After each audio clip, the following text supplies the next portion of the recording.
we go. Pulling up the notes. Maybe. Corley Moore, Firehouse Vigilance. It is weekly scrap number 194. My guest tonight has 25 years in the fire service.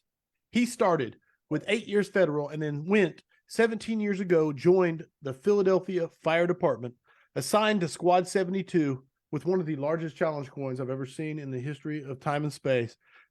Special operations for over 10 years. FEMA, Pennsylvania Task Force 1, rescue specialist, co-owner of Philly 10 Helmet Training, where he has classes going on and booked as we speak.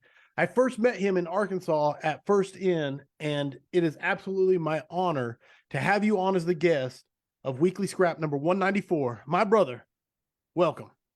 Thank you, Corley. Thank you very much for having me. Very happy to be here. Looking forward to this for a while since you last talked to me about it. It's going to be a good time, my man. All right, people are chiming in. John McCoy said, let's get scrappy. Joe Gavita said, good evening, all. Excited for another solid scrap. Jeff Eckert is the guest, which I don't think I mentioned the name in the entire intro, which might help. But Jeff Eckert, Philly, 100%. Anything I missed in the intro? Anything you would like to add? No, you hit the nail on the head. Solid. That's about all I got to offer. Audience, get your questions primed and ready. It should be a good one. Kyle is in the chat, grabbing your questions, pulling them out. Quick announcements. If you want to be a part of the Vigilantes, go to firehousevigilance.com, sign up, be a part of the Cool Kids Club, get the exclusive swag, exclusive discounts, and exclusive monthly forums. On to the sponsors. The OG sponsor of the scrap, the original Key Hose, the hose experts. Check them out on Facebook, Key Hose. Affordable Drill Towers, home of the Affordable Drill Tower and the Affordable Standpipe Prop. Firefighter, owned and operated.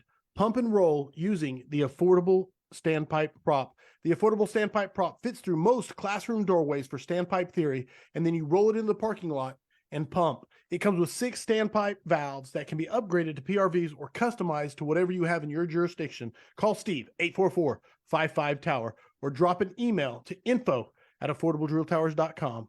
And then, of course, I love Flame Decon. I use the soap every day in my personal shower and at the station. And then First In Fire Conference, which is where I met Jeff. And so I wanted to mention them. September 14th, 15th, and 16th, Little Rock, Arkansas, First In Fire Conference. Get signed up. It sells out every time. So get signed up if you want to be there. So absolutely. There we go. Sponsors out of the way. Bookkeeping out of the way. Here's the crazy part. Yesterday, I'm on duty. And so like everything happens when you're on duty, right? Absolutely. At the house. Air conditioner went kaput.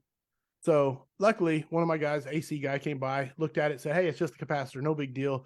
But it's Memorial Day weekend, so there's no place to get a capacitor. So 1 second while I kick on this window unit. Because they got hot real quick. Yeah. Well, better than mine last night. I got threatened by a drug dealer across the street because I honked at him because he was illegally parked. So tell him to get move your ass if you're going to move them drugs. Yeah, that's it. And he's like, I don't care. Yeah, just threaten your life. No big deal. Yeah, it's so good. Another day in Logan. All right, brother. We're going to start off with culture change. I love asking the guests what topics they like to speak about. And you sent a great list, first of all. So thank you for that. But the other thing you said was culture change, specifically people trying to push to be less aggressive. So let's kick it off with that soft toss. Yeah, just, a couple years ago, it seemed to be this big thing. Like, everyone knows the term, like, hit it hard from the yard. All of a sudden, it starts, like, sweeping the nation. And whoever did this study, this and that. And a big problem I had with it, especially when it was getting pushed in Philadelphia for a very, very short period, was like, the firefighting started here. When did we start listening to, someone else from a laboratory and how to fight fire? And, some things make sense, you know what I mean? Like, obviously, if the fire meets you at the door, heavy fire at the door, the windows, yeah, you're going to knock it down on the steps and work your way in. But this whole just sitting outside, blasting it with water for 5-10 minutes, it's ridiculous. So all of a sudden it just took off, and people just, you look at things online, you're watching videos of guys fight fire, and the people chiming in like, oh, look at that guy's not wearing gloves. That guy's not doing this. And it's a dangerous job. Stuff happens. People need you to move fast. Should you be wearing your PPE? Sure, but stuff happens. You're not going to stop because you didn't put a glove on, like when you're forced to the door. It is what it is, But go for it. No. There's a lot right there in your answer right there. First, I'll start with the UL NIST studies and the original slicers and everything that came from that, and the whole exterior attack, transitional attack, and the hijacking of the term, or the marketing of the term. Do you feel like it was just a branding fiasco? I mean, the hard from the yard, yes. The whole, like, going to something else, like flow path, for example, like that's a big thing. We're getting trained on that, but that's something we always did anyway. Like, the flow path was always there. We just didn't call it a flow path. Right. You know what I mean? So, I mean, that's a little different than, we were talking about with the lack of aggression, but I think it fizzled out, to be honest with you. At least people I talk to, I don't know many people that are, hitting it hard from the yard. No, it definitely had its peak and its zenith and then died. And I think a lot of people misinterpreted it as saying there was no reason to go interior anymore, when everybody's saying, no, if there's interior fire, you've got to have interior fire streams. You got to have interior fire attack. 100%. You have to pull ceilings. You have to search for victims. I mean, there's times, it's in a closet, you gotta open the closet, open up the ceiling inside the closet and get to it. Like, you can't just knock it down. Not to mention, they're not mentioned, in the study, like, what if someone's laying on the floor and you just put in 20,000 gallons of water and, they were alive and now you just drown them? I actually taught a class one time, and the person, the chief of this department, was telling me they had a new tower ladder and it had dual 1,000-gallon a minute nozzles on the bucket that they said that they're just going to stick that in the window and flood the house with water. And it just blew my mind. I'm like, you got wood frame houses here. You're going to cause a collapse. Like, what if there's someone in that? You got a very good chance of drowning someone. Like, imagine trying to explain that. Actually, no, without a doubt. Smoothbore Cartel, Kyle said, like most research, the information was misconstrued and bastardized. Many saw it as an excuse to stay outside until it was safe. 100%. And again, like, the people that I knew in our department pushing it were always the less than good firefighters. Right. Let's just say, you know what I mean? Those are the only ones that were like, oh, we have to do this. It's a UL study, so it's gospel. You know what I mean? And that's what it came down to. And again, once it fizzled out, no one's doing it. There are transition attacks, but like I said, to me, a transition attack is you have heavy fire at the front door. You can't get in. It's right. You got to knock it down. Exactly. That's, you just gave it a name now rather than, hey, I can't get in, I got to knock it down. No, absolutely. I like the sentiment. Like most research, Greg Van Halm said, would this lead to the safety mindset first and not the victim mentality? And I think that's where a lot of people went with it, was the safety over victim. Our safety in front of the victim's safety. Exactly. And I say this a lot. This is a dangerous job. And that's why you get a firefighter discount. That's why, like, when we go to the store, they give you a free cup of coffee, because it's dangerous. And I've been in, we have a store it's called Wawa. I'm not sure if everyone's familiar with it. And the guy's trying to buy my cup of coffee, but you have 5 roofers behind me who are going to go out on a 100-degree day and rip roof and shingles, put a rubber roof down, all that stuff, work probably maybe harder than I am if I don't get a job that day. No one's buying their coffee. Someone's trying to buy my coffee because they're like, your job's dangerous and this and that. But it's like, you're trying to make it super, super duper safe. It's too dangerous for you to go in there. You might get hurt. So that victim's on their own. That's not what it's about. Right on. It's always been about them, not about us. I mean, you want to go home at the end of the day, but it's a dangerous job. If you try to make it overly safe, then you're wasting time.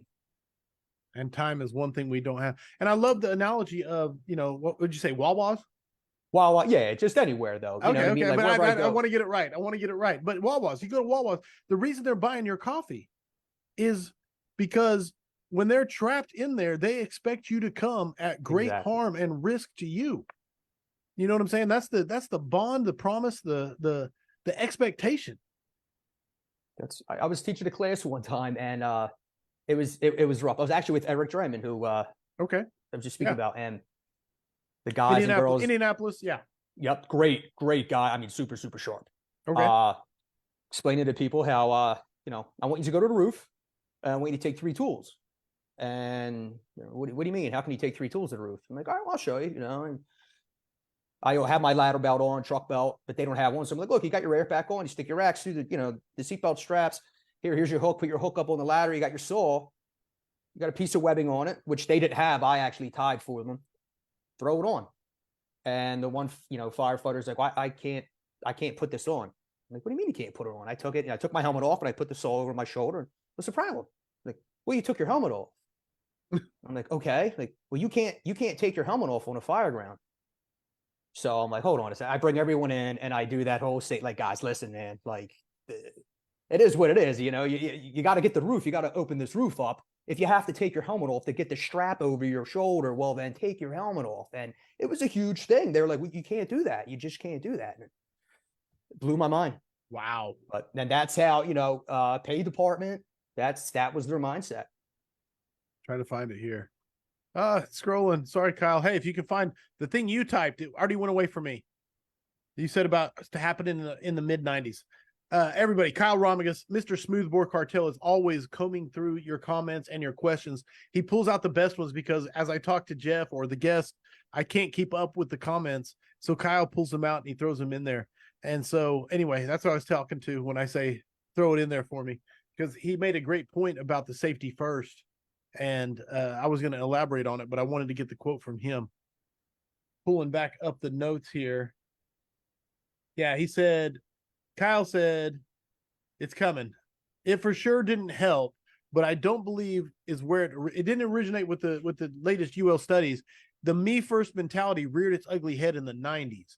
And this is Kyle saying that. And the reason I wanted him to put it up there is because I feel like that's about, I don't want to, but when EMS infected the fire service and we got this BSI scene safe mentality that is still being touted by, I don't know everywhere, but I have an EMS instructor in my area who always says, who's number one on the scene?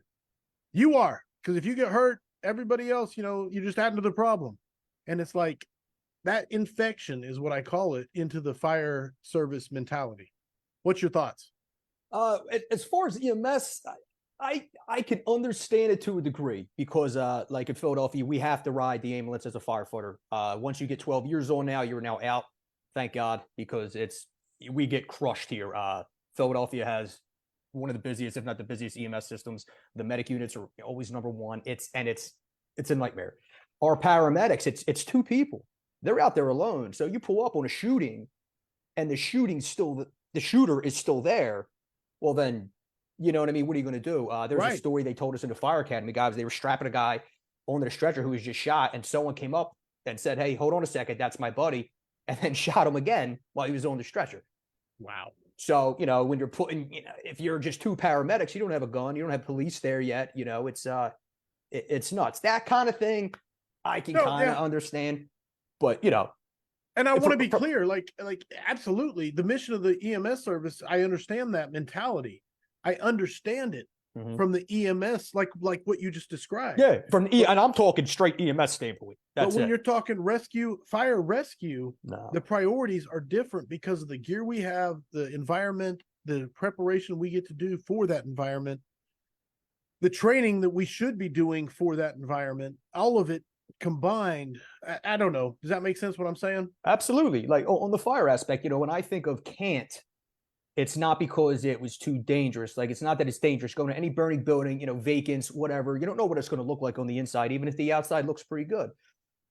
Can't for me is complete flashover. I can't get in that window to do a search because that room is completely flashed over. You're going to, it don't matter how brave you are, if you jump in a completely flashed over room, you're dead. And that's just common sense. Right. That's when I look at can't.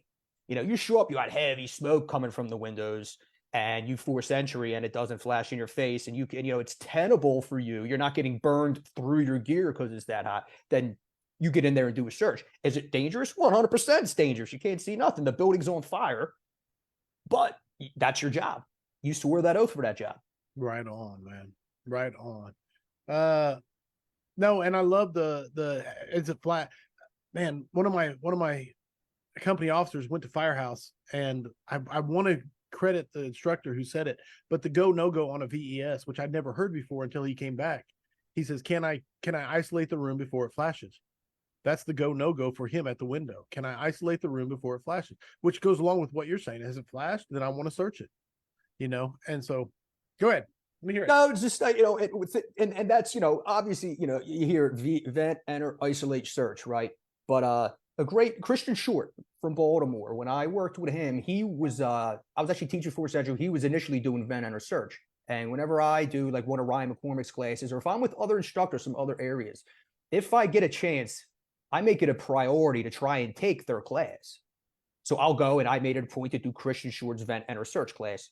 And I just went in as a student. I was like, I'm just here as a student, man. I'm going to do everything that your students are going to do.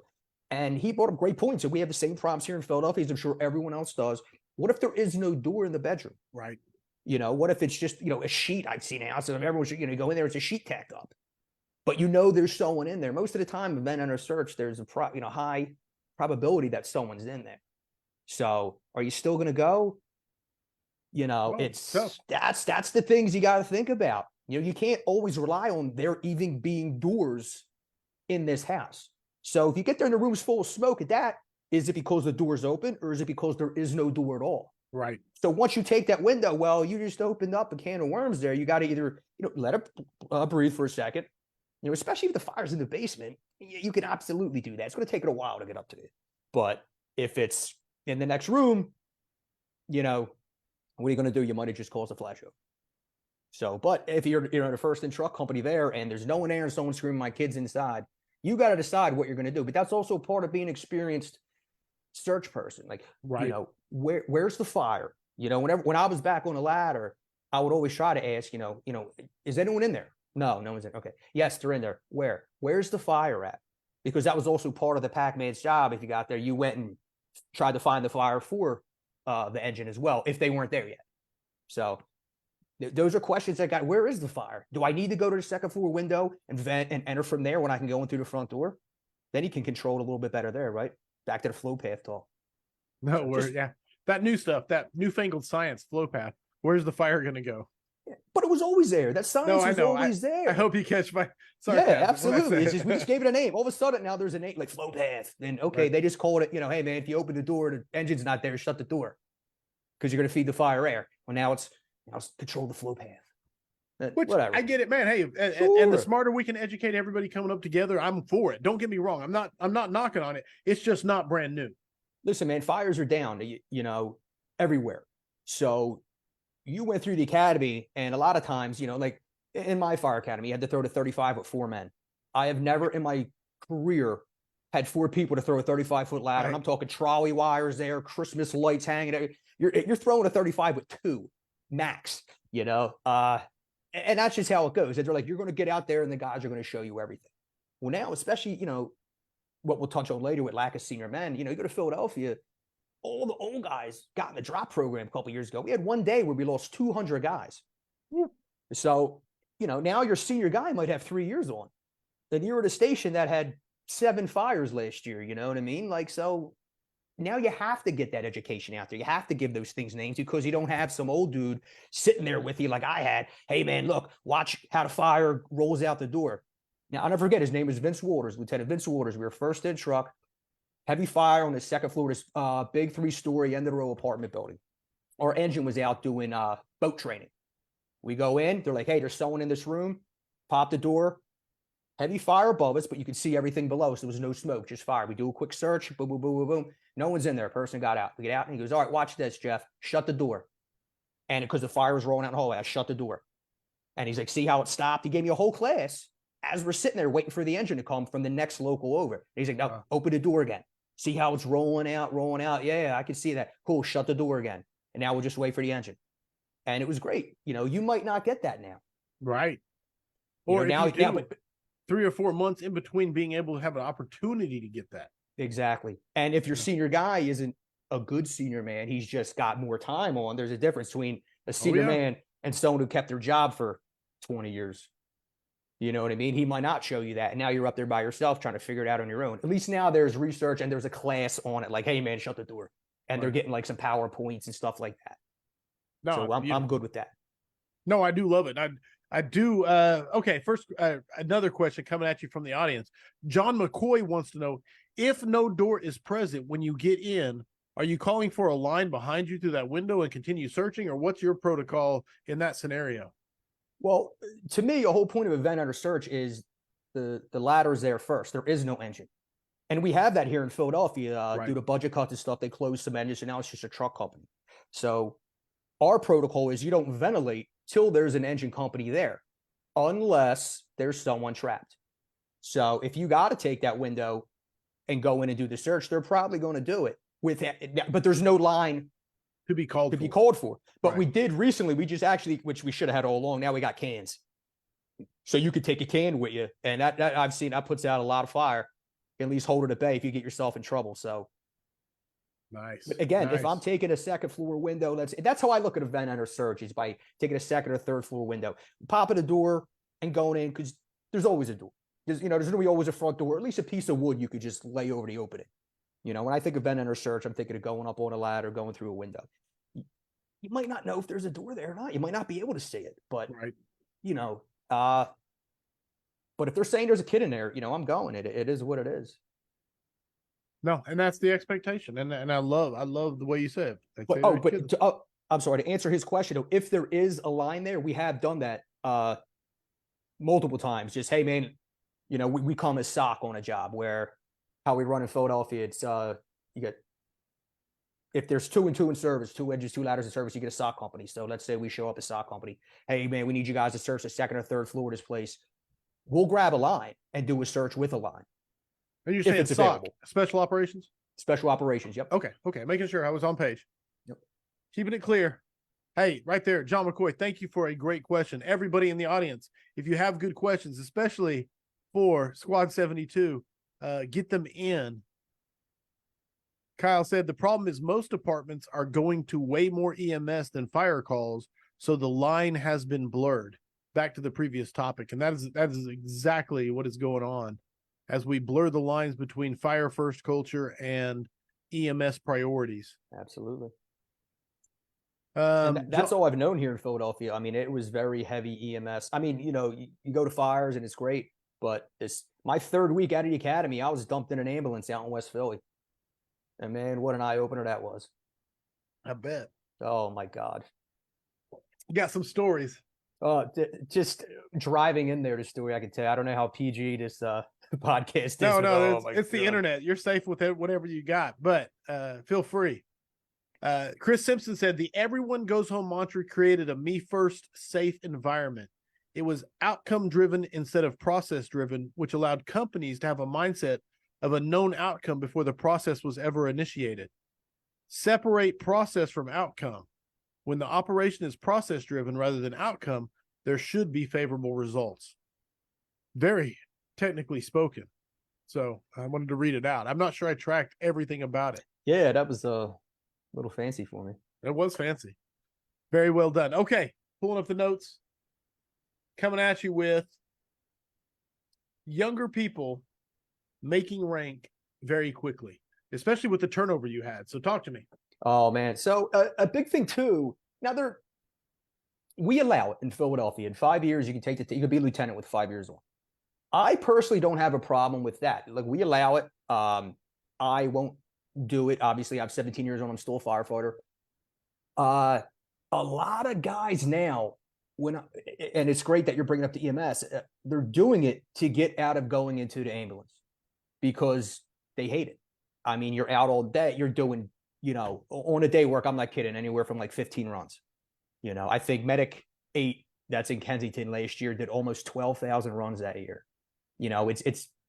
So a lot of guys are getting made for the wrong reasons. Like, if you're a lieutenant now, you don't go in the ambulance.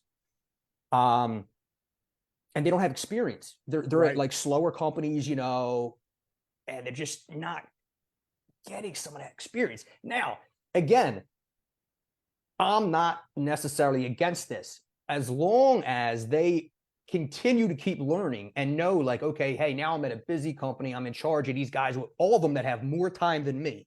Even though I'm the highest ranking, I can still learn from these guys. I need to learn from these guys. I'm here to push paperwork and answer the phone kind of guy. then you'll be successful. You'll continue to learn. You'll have a good career. If you're like, hey, I'm the boss now, man, you're going to do what I have to say. And I've seen it. I can't really say his name, but a guy I know goes to a company and he has a guy with like 30 years on it, like one of the busiest ladders in Philadelphia. And he's getting on this guy about the stupidest stuff, you know. And it's like, you have a gold mine sitting right there that you could just sit there and pick his brain all day and learn how to be a better firefighter and an officer, a real officer. And you're breaking his balls because he doesn't have his t-shirt tucked in. Right. You know, you're trying to tell him I'm in charge. You know, you're going to do what I tell you. And this guy's a very humble man too. So who's okay. When he just needs to be sitting there and listening to this guy, you know, that's what I see sometimes, you know, not all the time. Right. There's exceptions. Sure. And you know, when I was asked to teach one of the fire classes a couple years ago, and it was me and two other guys from Squad 72 and then two officers. Well, we had more time on by probably triple than the one officer who was running a young lieutenant. And he was great, though. He was fantastic to work for. To this day, I love him. And he was just like, you know, he was supposed to do like a PowerPoint and vehicle extrication. He was like, you know what? I'm just going to let these guys do it. And I'm just going to sit here and listen. You know, he gave us that respect. And for that, we gave him nothing but respect, you know? Right. And I thought it was really cool. Like his name's Will. He came up, was like, how you doing? I'm Will, as opposed to like, I'm Lieutenant, you know what I mean? Right. He was great. Right. But out of respect, I called him Lieutenant, you know, because I respected him. I respected the way he treated us and how he acted as an officer. Like, you know what? I don't know what I don't know. These guys have more experience and I'm going to utilize them and their experience. But some of the other guys, man, with just no time, no experience, and then you can't tell them anything. And when they're wrong, it's even worse.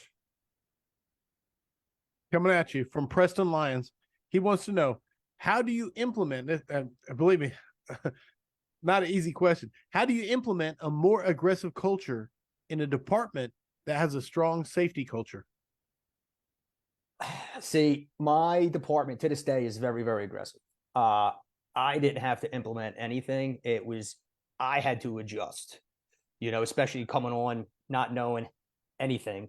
And I went to a very, very, very, very slow ladder right out of the academy. I was there for about a year. And then I had to change when I went to Southwest to a fairly busy ladder. Honestly, listen, man, I say this joking around, but I'm serious. Like I still clean bathrooms, man. You know, I still sweep floors of the station. I'm a fireman.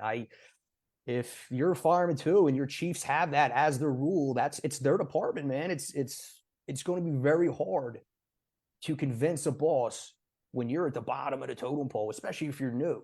It's different if you got 30 years on and you got someone's ear because, you know, you went to fire school with them and stuff like that. But when you're a new guy, it's something like that. You know, you could change the culture in the firehouse being new just by showing some pride. Culture as far as rules and SOPs, man, that's got to come from the top down. And I think that's the best I can answer that one. No, you're good. I'm writing a note so I can timestamp the rant so I can use it later. It's a good answer, brother. I just got to write my note for my own self. Preston, thank you for the question. Awesome question. And there's no good answer for it. And yeah, I think Jeff nailed it, especially when you said it. I still clean bathrooms and still sweep the floors, man. Yeah, that's, you know, I don't.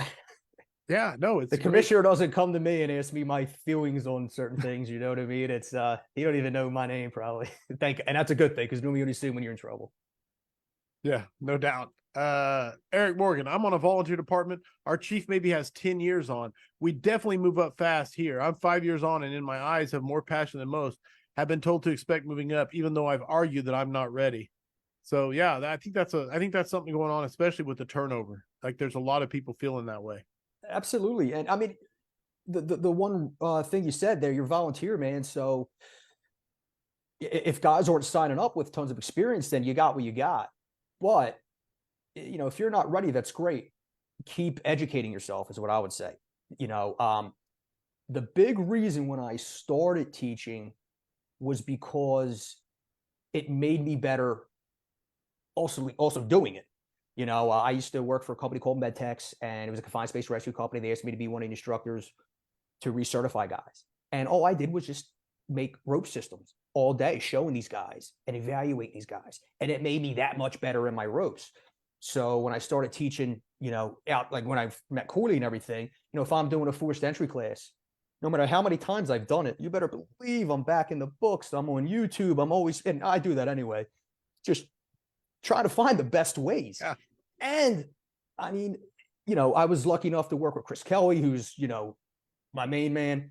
When I'm with him, I'm picking his brain. Like, hey, dude, Right. like, what do you do? How does Houston do this? Right. You know, and then the guy, like the last class when we were down in Arkansas, who brought the Brasky trailer for us to use, he was sharp as hell. He was a firefighter in Lubbock, Texas, and he had some great points. I was like, dude, that's great. Tell me about that. You know, just continue your education and do that your entire career. Never stop. Get in the books, but also look at the classes that are around you. You know, whatever they offer in your area, you know, jump on the engines class, ladder class, leadership classes. You know, if it's going to happen, you want to be ready, you know, and if you know it's going to happen, well, then you better be ready.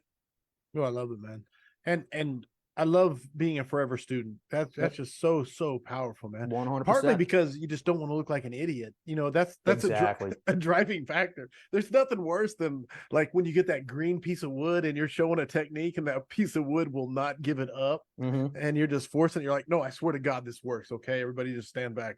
Oh, dude, you better believe when I was down there in Little Rock, I had my special wood that wasn't soaking, set it Yeah. aside for my demonstration. Tips and tricks behind the scenes. The wood they had, there was some monsters. This one guy was so big, he turned the entire prop. Right. Like and the wood was just oozing sap because it was just so fresh. And I'm like, bud, listen, you can do this because you're about to break the prop. Like it's the wood's not breaking. I don't know what to tell you, you know? So yeah. Take this home and bronze it because this is amazing. Exactly. Yep. Yes. All right. Pushing back. Lots of comments coming in. I'm skipping a lot of comments here. Man, tons of comments. I hope they're good because I can't see them. You'll have to catch up because they scroll by so fast. It's hard for me to get some of them. Ben Graff wants to know, how can you change culture to prioritize the backstep as a position for leadership development? Like I said, no easy questions, brother. Sorry. Yeah. I mean, when you're talking backstep, so how my department really handles it, the senior man, you know, when I taught the fire academy class, and this is how we started from ground up. I was in charge of a tools section, right? Showing guys saws, how to do knots, yada, yada, with the other guys. Our goal, and we were just firefighters. We're not officers. So we went in there with the mentality from day one, we are going to just brand it into these guys' heads about the senior man aspect. And we would, every day, we had 4 different platoons of cadets. You know, it was like almost 100 guys. Prime time COVID too. So this academy lasted almost a year. And I would just talk to them like, listen, man, you know, if you have a problem, if there's like fighting in the station, this and that, you take it to the men first. You take it to the senior man first. And one of the, you know, examples I give is like sitting watch. By the book, we still got to sit watch. Someone's always at the watch desk all day, all night, you know, no matter what. Wow. You're only supposed to do 2 hours. Well, that's squad 72 now. You sit, no one sits down there till midnight. You know, we're all hanging out in the kitchen together. You go down there, you're sitting to about 5 in the morning, 12 to 5. And like when I drive, I won't go in the bunk room at the firehouse. I stay awake. I Iron Man the first night you call it. I just stay awake, sitting at the watch desk. This way I'm ready to go because I'm driving. Right on. And so, dude, the reason I'm bringing it up, if someone had a problem with that, like, listen, I don't want to sit 5 hours, you know, that's too much. I got little kids at home, whatever, you know, we don't have that problem, but whatever. All right, well, you come to the senior man, you talk about it, you handle it amongst the men, and then a regular solution is going to happen. You know, if you go right to the officer and complain, he's going to open the book and say, here's the rules. That's what you do. Leave me alone. And that's it. So from the back step, you know, the best way to change that culture there, for one, is to keep it amongst the men on the back step. Keep the bosses out of it. If there's something going on with one of the firefighters that the rest of the firefighters don't like, well, those firefighters should talk about it with them, you know, and everyone's soft and sensitive now, so don't be too threatening or anything like that. But, you know, listen, man, you're messing up. You're not pulling your weight here. You need to make some changes. Or you're a dirtball.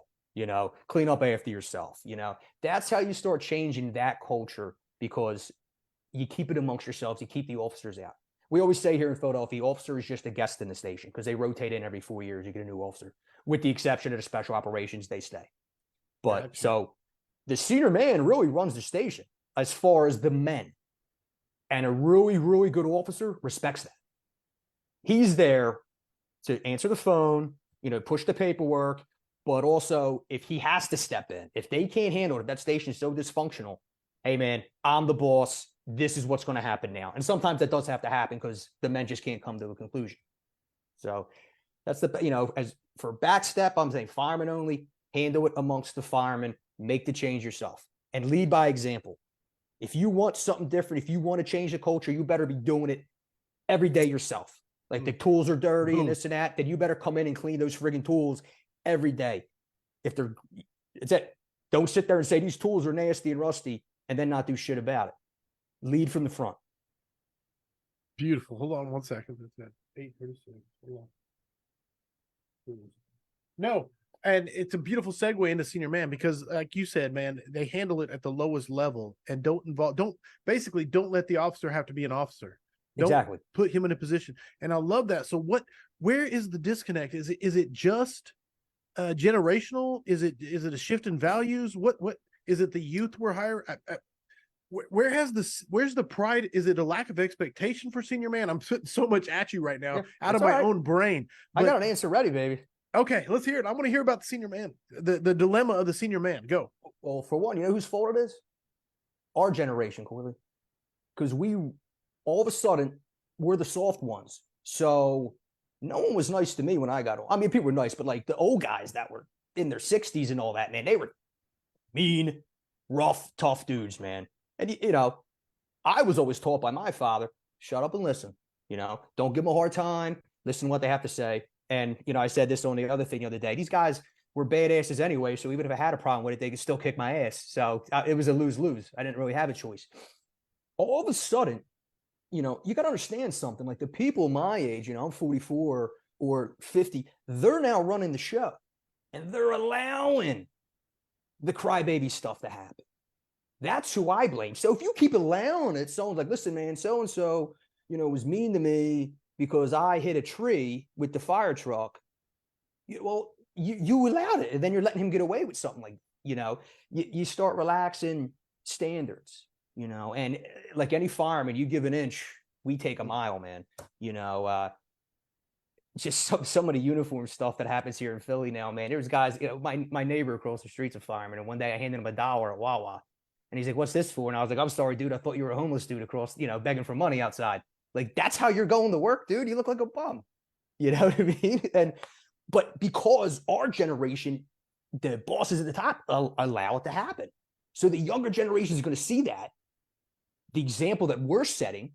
And then, of course, they're going to have an attitude if someone tries to tell them they can't, right? Now, the academy class I taught too, there were some studs in it. There were some kids that got it. Not even some. There was I'd say 75% were aces. It's still a small majority. But when you let that small majority walk all over and do whatever they want, the majority starts saying, wait a minute, what am I doing then? Why am I towing the line?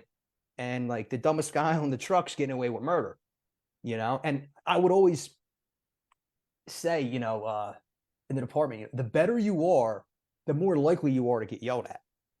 So if the chief knows that he can rely on you and you're always in there doing your job. When you make a mistake and let that guy down, he's going to give you a hard time because he knows you're not going to run the human resources and cry when he, motherfucks you and screams at you and all that stuff. Like, you messed up. I expect more of you. Da, da, da. The guys that always mess up, always, every single job, not doing what they're supposed to do, not where they're supposed to be, not getting water. Well, that's just them. They're always like that. And they just start expecting nothing from it and getting nothing from it, but there's just no outcome. So now when the good people start make a mistake and they get hammered, they're kind of like, well, wait a minute, man, what's going on here? That's how things start going downhill, I think. You don't always need a pat on the back, but when you're the worker and you're getting the shit end of the stick every day, it's kind of, people are like, wait a minute, we got to pump the brakes here. What's going on? Cause and effect. 100%. Right. But I blame our generation for being, and you know, I see it with my own son. You know, when I was 11, you know, I was jumping off a railroad bridge in New Jersey. I was in a different state, you know, riding my bike. My kid don't even go around the block right now, you know, and it's partially my fault. No, no, I'm worried about getting hit by a car, you know. No, helicopter. Like no, dude, we disappeared at whatever time we got up and showed back up at home at sunset with our BMXs. Yeah. But nowadays, man, I know where my kid's at 24. Exactly, man. Yeah. 1000%. Before my dad died, I was having a conversation with him. You know, we're having a few beers at the bar, and he's like, "Oh yeah, man, it's tough being a parent, you know, with kids at that age." I was like, "Dude, you kicked me out of the house, and I was gone for 15 hours. Like, what are you talking about? I wasn't allowed. I had to drink out of the hose if I was thirsty. You know what I mean? Like, I'm driving my kid to 9 different things in one day now. Like, you were like, yo, dude, take the bus. See ya." Right. You know. So I don't know what it changed. What it, you know, what happened to us, but you know, I think the softer generation is due to softer parents. No, that's a tough one to look in the mirror and say, "Oh, it's my fault." Yeah, but it's kind of hard not to say, "How did we get here?" When I'm 26 years in, you're 25 years in, and we look back and say, "Why are we where we're at?" Well, look who's calling the shots, though. Someone with a little bit more time than us, maybe, right, or maybe even a little bit less. But they're around the same age, right? Right. They're calling the shots, so they're the ones allowing it. It all starts from the stuff like that. Like I said, that stuff starts from the top and works its way down. Shackelford. John said, look how you turned out. Look how you turned out. Yeah. So Pops had something going on, right? Yeah, absolutely. John Shackelford, good man there. I talked to him and Ryan McCormick probably more than I talk to the guys I grew up with now. It's hilarious. And John's in Indiana and Ryan's in Arkansas, and I talk to these dudes probably once a week. Dude, 2 of the best, man. Oh, absolutely. Awesome. Let me pull up the notes. Making sure I'm not missing any questions from the script. All right. John McCoy coming at you one more time out of Virginia, West Virginia. Let me know, John, Virginia or West Virginia, because my geography is terrible. Can you speak about the fire that you feel like stands out in your head that sticks with you, or that you learn the most from on scene? So a single fire that sticks out the most for you. For me, it's got to be my first one. I actually have a picture of my face on it that some like fire buff took. It was 2006, like December, my first couple months out of the academy. It was ridiculously cold. I mean, like covered in ice. I had no clue what I was doing. 8 years federal fireman. You know, they trained the guys where they were great. And the thing when I was a federal fireman, I just want to say this. I didn't get to say this last time. A lot of these guys volunteered in like PG County, stuff like that. Places got work, man. These dudes knew what the hell they were doing. I did not. You know, I was like, all I cared about was lifting weights and getting on and filling. You know what I mean? I did my training and stuff like that, but you didn't fight fire. It just wasn't there.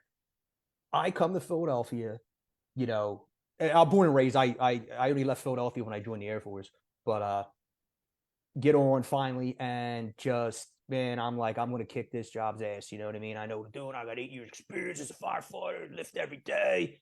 My first fire, I actually thought I wasn't cut out for this. Oh, wow. I've never been so tired in my life because, and you know, I had no clue what I was doing. Everything in the academy was out of my head. We were first in ladder and it went for 5 alarms. But it was a giant, nightclub that was like illegally boarded up and everything was just sealed up super tight. The second we opened it up, it took off and that was it. A lot of water problems, a lot of frozen hydrants. It was just ungodly cold that day. I did everything wrong. And there was this chief there and he actually helped me out a lot in my career. But after the job, he was like, kid, you absolutely suck. And I mean, I was Mr. like, rookie, do everything at the station too. You know what I mean? I'm cleaning the tools. You know, I was crushed. I was so embarrassed, crushed. And, but he was like, listen, he's laughing. He's like, you're supposed to suck, dude. You're brand new. What you expect? You're going to come in here, you know? And that made me feel a lot better. Right. But I mean, I'm taking these windows out on this job. The first time I'm ever eating smoke. And it's, you know, it was big factory glass pane windows, taking that out. Then it's drywall, got to go through the drywall. Then it was plywood. Then they had more drywall because they wanted to soundproof this place. Just one window, I was smoked. Then eating smoke for the first time, like real job smoke. Right, and right. I'm like, and I'm watching all these other dudes 50-year-old men, 65-year-old men working circles around me, man. And I'm just like, dude, what's up with me, dude? You know, what's going on? I might not be cut out for this if these dudes are this good and I'm this bad. Right. And like I said, this stupid shit I had in my pockets. Then my pockets froze, so I couldn't take it out. Like my traps were so sore the next day just because I had like all kinds of tool, like shit. Never again, dude. I'm built for speed now, baby. Let me talk. Let me dig in on that. What were you carrying in your pockets? I mean, this is 20 years ago. So yeah, oh, dude, I had like a big thing of Allen keys with like 9-to-1 screwdriver. I had like an adjustable wrench. I had like 4 different knives. I had and nothing of value like that I carry now for like actual save my ass or someone else's. You know, I had friggin' glow sticks, like 4 glow sticks. Yeah, like an extra hood, extra pair of gloves. I mean, just out of control. Like, I couldn't even tell you. Like a winter hat, you know, just yeah, all that stuff. I'm in dead of winter now. I'm in a t-shirt under my gear every time. You will never see me with a sweatshirt on under my gear, you know. And I carry wire cutters, I carry webbing, I carry an Anderson strap, and some door chocks. That's really it. Anything else we need, like for an alarm system, and all, we got a little bag on the truck that we take off the truck. Everything else, you know what I mean? It's to save me or someone else. A couple of steel wedge for forced entry. That's all I carry now, man. But no, yeah. So like you said, I like the way you said it. Built for speed. 100%. Love it. Shackelford's coming at you again. John Shackelford said, "Can you fix a guy that is a 20-year guy but doesn't act like a senior guy?" Absolutely. If you it's all on how you go about it. Like I said, there's a difference between being a senior man and keeping your job for 20 years. You know, have your younger guy show him up. You know, go out for training. And when he's like, you know, when he's not performing, like, yo, man, you're supposed to know this stuff. You're supposed to be showing these guys, and this 1-year guy just ran circles around you. But there's also a thing too where you can't shame the shameless. If the guy just flat out doesn't care, I got 20 years on to being a bum. I'm going to be a bum. And we got guys like that here in Philadelphia. You cannot shame them, and you better believe they're the number 1 person in line asking for that free cup of coffee because they're a fireman too. They wear their t-shirt everywhere, looking for everything for free. You know, they're 80 pounds overweight. And, you know, you can absolutely do it, but that person has to have that open mind. They got to want to change. If the guy's just like, no, I get paid this, you know, I've heard it, I get paid the same as you. You know, you go to all these fires every year. I don't go to any, and we get paid exactly the same. And that guy was more than happy to say that to us. Like, okay. And I'll probably die of cancer, and he won't. But I wouldn't have it any other way either. Right on, dude. Yeah. No. Sorry, I'm catching up, grabbing comments, pulling up the notes. Boom, boom. There we are. Lack of continuing education provided by departments. Yeah. Hit me with where you're coming from on this. What's your expectation? Where should we be aiming for? Honestly, man, I would really appreciate, like, you know, here in Philly, if we got just, you know, we're expected to train, especially the stock companies, we're expected to train on our own every day, which is fine. You know, you can only do so much stuff at the firehouse or out, like, you know, we're out there cutting Jersey barriers that are just laying out, you know, out in the fields of Logan, as we say. You know, I would, it'd be nice if, you know, the department provided cars so you could do more vehicle extrication training, excuse me.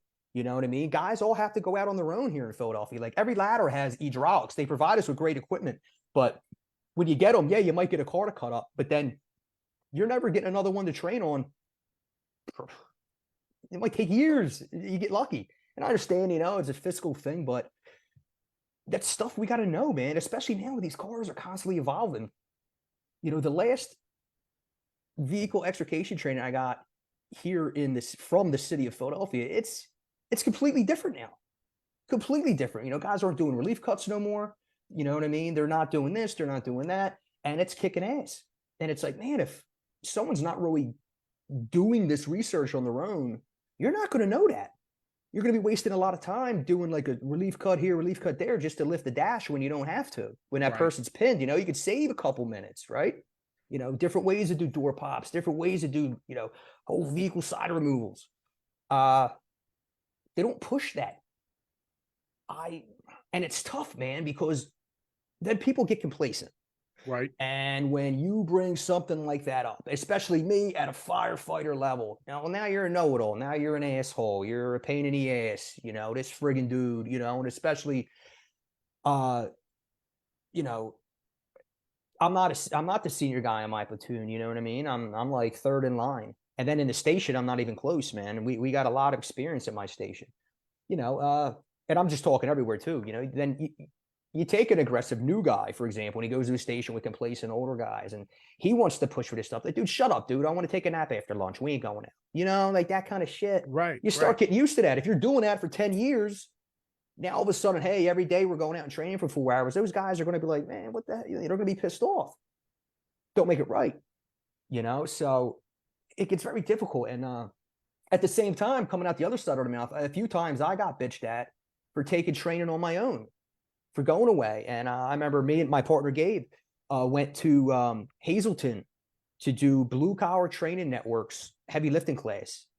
And back to those awesome cadets, one of the cadets in the class, this kid was an absolute stud, still is.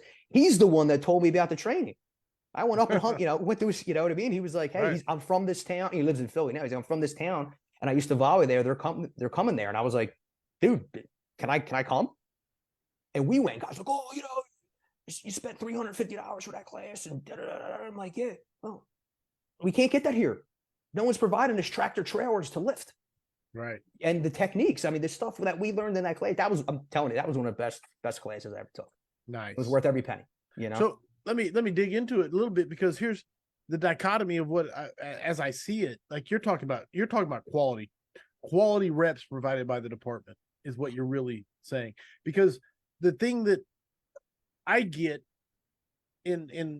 or let me say, I don't want to make it about me, but the thing I see most often is EMS refreshers and hazmat refreshers.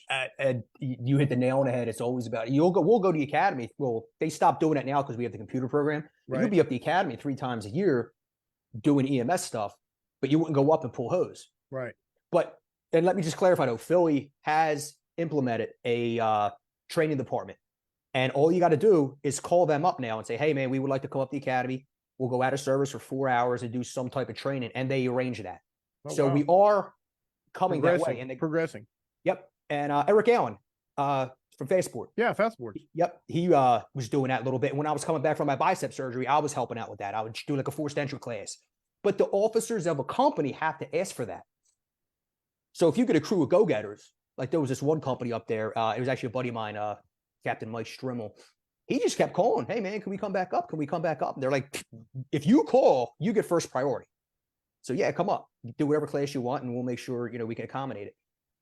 So if they're not doing that, then they have to wait and go down and say, okay, now it's this person's turn. Now it's this person's turn. And, so it all depends on the aggression of that company as well. And then being like a young, aggressive firefighter, they might feel timid to go ask. And then the crew's all mad, especially like the busier areas. I said fires are down, but we're still getting fires. They don't want to miss a job. That's right. Another thing it comes down to. Like, yo, man, I don't go up there and force doors, when we can stay here and catch a job and force a real door. And, I get it. Like, we're guilty of it too at 72s, man. But, sometimes it's necessary, man. Love it, man. I love the mentality of it. And that really comes down to own what you can own and take control of what you can control. Yeah, exactly, man. And I that's something I struggle with all the time. Believe me, dude, every day. That was a big reason why I like control my temper. I'm very weak with that at times, and it's always over stuff I can't control, man. Like cars not getting out of the way, people double parking, in front of the station drives me insane. But, you start yelling at them, next thing you get a gun pulled on you. Like, we don't have a parking lot. They're always smashing our windows or slashing our tires.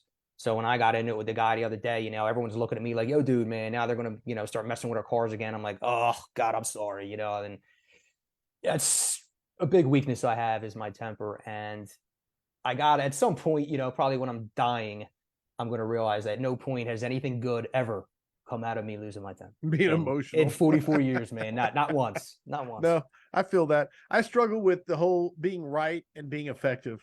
Yeah. You know, like I'm right, damn it, but I'm not being effective right now.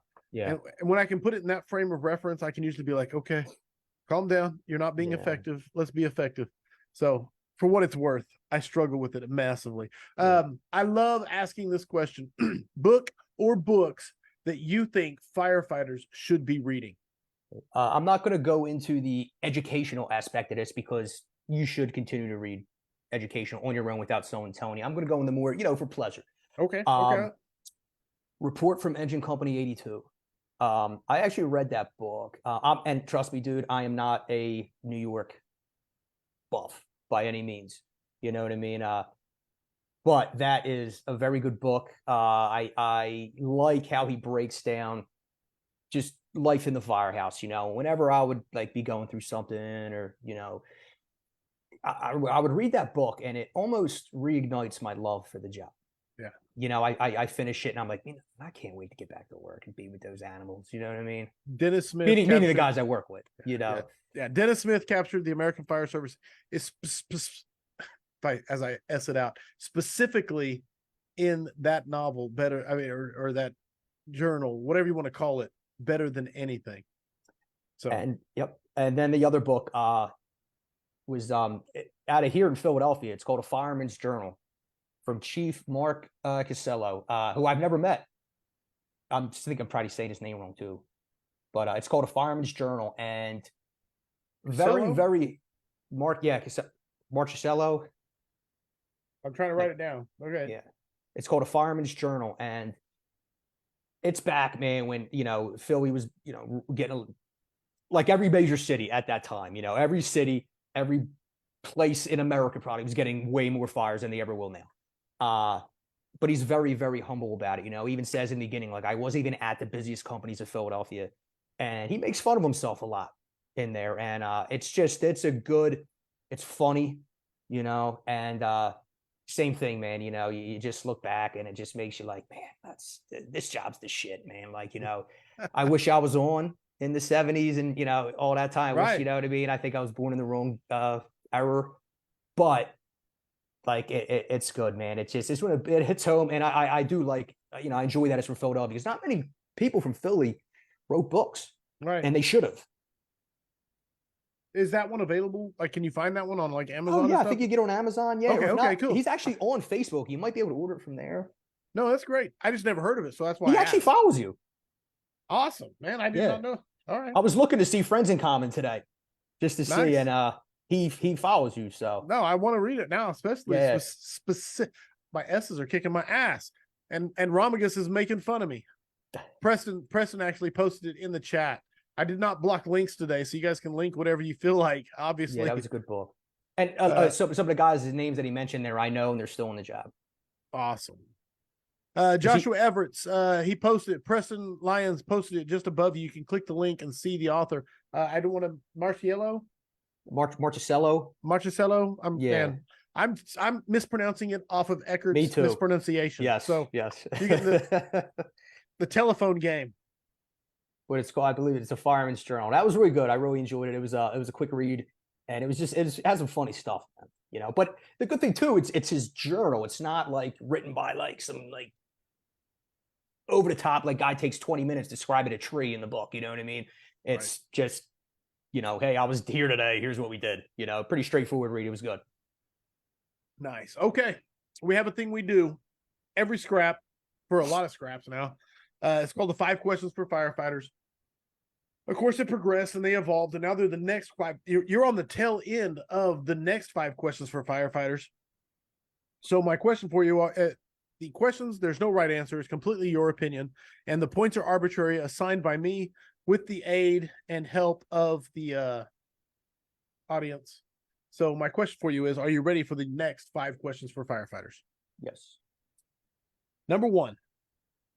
What single characteristic makes the difference between a run-of-the-mill firefighter and a top-tier, go-to, badass firefighter?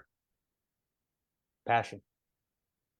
If you absolutely love this job, you will have an amazing career. You're you're into the job. The best guys on the job are, what everyone calls whackers. You know what I mean? I haven't met a guy that's so into this job that sucks at it. And other people will make fun of him and this and that, blah, blah, blah, this guy's a whacker, he's over the top, this and that. But guess what, man? When he's on that fire ground, they're like, he's a stud. John Shackelford said 1 million points.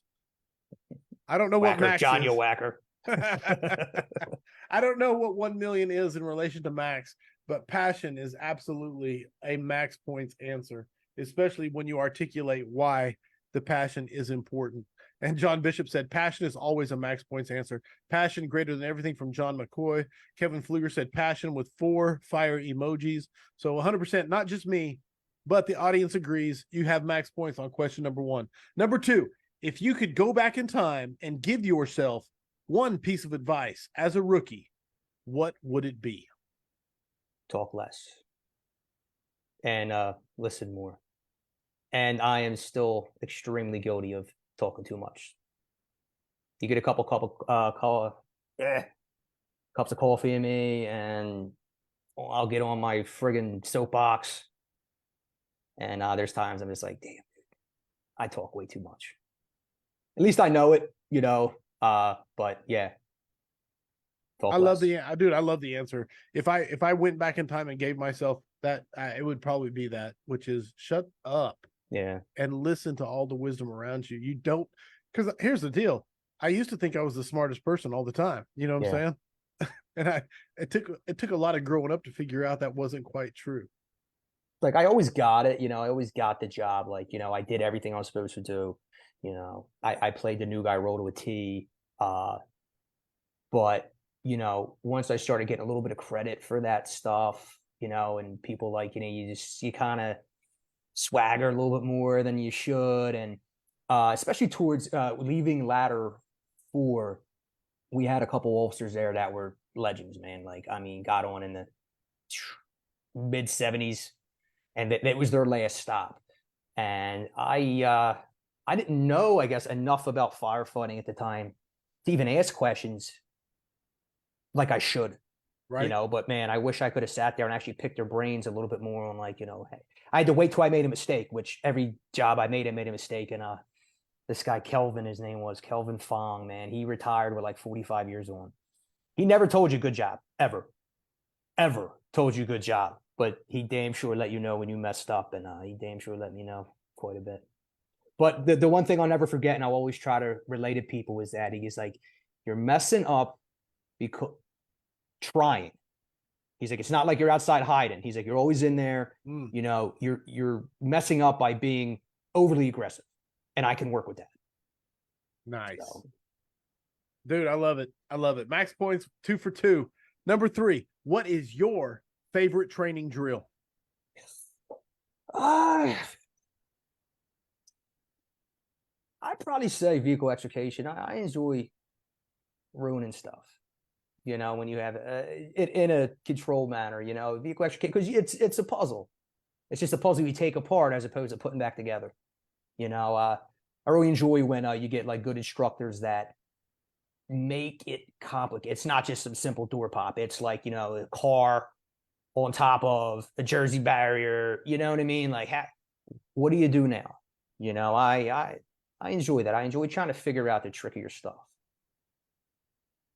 Just outside the box, outside the norm. Yeah, I mean, you could throw ladders any day, every day. You know what I mean? It's easy. You can do that outside the firehouse. It's not every day. When you get like when you're going to a good vehicle extrication class or something like that. You don't. Who wants just the door pop? Nobody. Like, you want to throw me the tricky stuff, man. That's we get that stuff. I'm all in. I'll make sure I'm not off that day. That's my favorite training, probably vehicle extrication. Love it, man. Pulling it back up. Number 4, what mistake have you learned the most from in your fire service career? Oh man, I'm still making big mistakes, dude. But I got to go back to losing your temper. Nothing good ever comes from it. And I'll kind of leave it at that. Just losing my temper, whether it's on a fire or at the station, or driving the fire truck or even at home, but prefer the job, losing my temper. Dude, I've learned keep that shit bottled up. dude, what I identify with that so much because I have never had a good outcome when I have let emotions drive my decision making. Yeah. Like, period. I don't care what not even fireground, just life. So to me, you just punch me in the gut. And so max points on number 4. Number 5, heavy fire. Searchable space. Now I'm asking the squad guy who wrote a lot of ladders, apparently. So I'm asking this, but heavy fire and searchable space.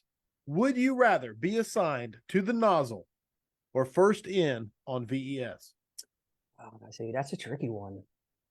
Is there someone actually in there? Do you come out like looking like, like the man with a body? Heavy fire, searchable Yeah. space. Definitely put me on the tip, dude. I'm putting the fire out there. Okay. I was not expecting that. I really was. I'll tell you what. I loved the ladder, and I loved being Pac-Man on the ladder because that's forced entry and that's searching for victims, and till I got to the engine, man, like squad was my first engine. And I wouldn't go back to a ladder now after being on an engine. If I for some reason had to leave the special operations and just go to an engine or ladder, I'd stay on an engine. The fellas here are super aggressive. You're out the door a little bit more. It's you get to drive a lot more, 50 miles an hour through the city, trying to beat the other company or having them beat so they don't beat you. Right. It's exciting. So yeah, give me the tip. Love it, dude. I love the answer, man. Absolutely love the Smoothbore Cartel said, "My man," with all caps.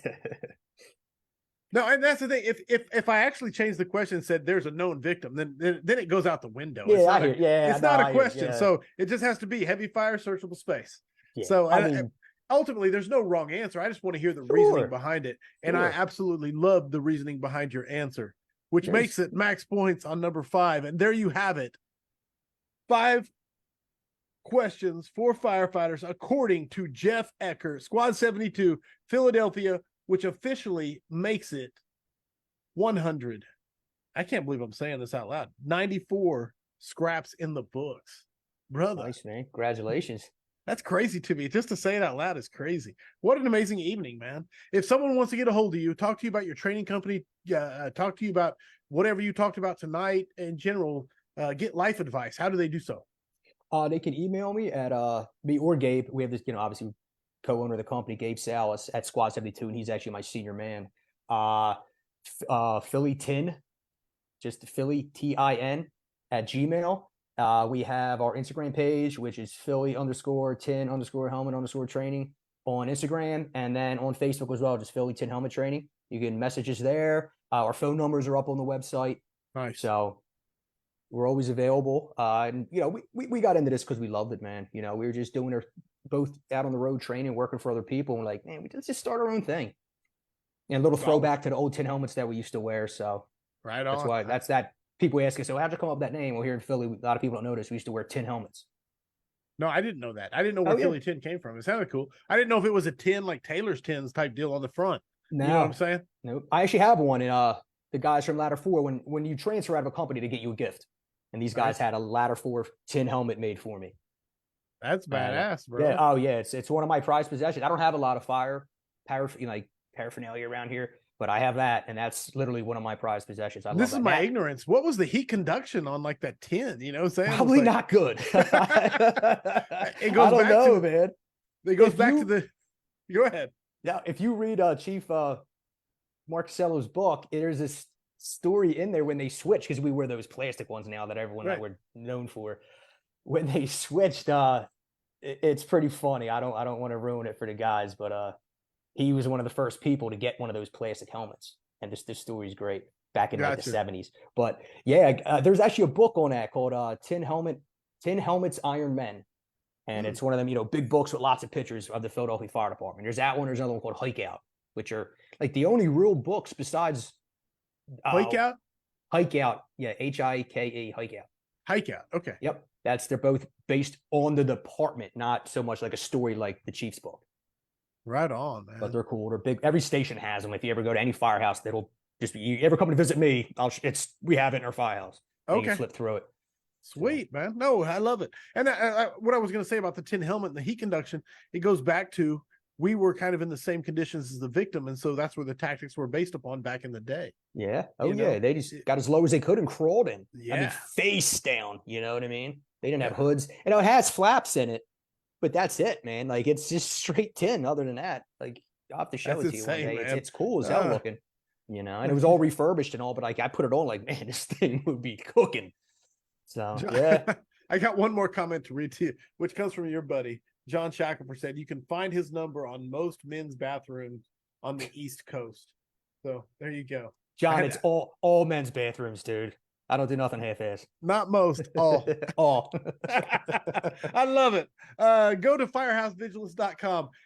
There you can sign up to be a member of the Vigilantes. It's $5 a month or $60 for an entire year. We've had 2 stellar planned vigilante meetups. We had one at FDIC up in Indianapolis. We just had one down at COBC in Pensacola down in Florida. It was an amazing time. We plan to have more of them. We do forums we're trying to do them every month, and they're pretty much staying on schedule. We bring in a subject matter expert and they talk and we have discussions, very laid back, fun times. That's just besides all the bonus exclusive swag, exclusive content. So check it out, firehousevigilance.com. And the scraps and the killer lineup of 2023 continues. Tonight, Jeff Eckert absolutely crushing it. It continues next week as we head to Florida. JJ Cassetta coming on. And then following that, staying in Florida, Mike Salzano. So it's just an amazing time for the scrap. Just keeps on crushing. Thank you, my friend, Jeff Eckert, for being the guest this evening. My pleasure. I appreciate you, brother. Look forward to hanging with you down in Arkansas in September, right? Yes. Get a few drinks. Few months away and we'll have a good time. You got it, man. Can't wait. Thank you, everyone, for tuning in. Oh, yeah. Go ahead. Sorry, I didn't mean to step on you. No, I said thanks to everyone who tuned in. No, audience, as always, you make it magical. I appreciate you taking the time to spend it with us, with Kyle, with Jeff, Sam in the background, making sure everything works. I love you all. You guys make the scrap magical. I hope the tones stay silent unless it is burning. Everybody, stay safe out there.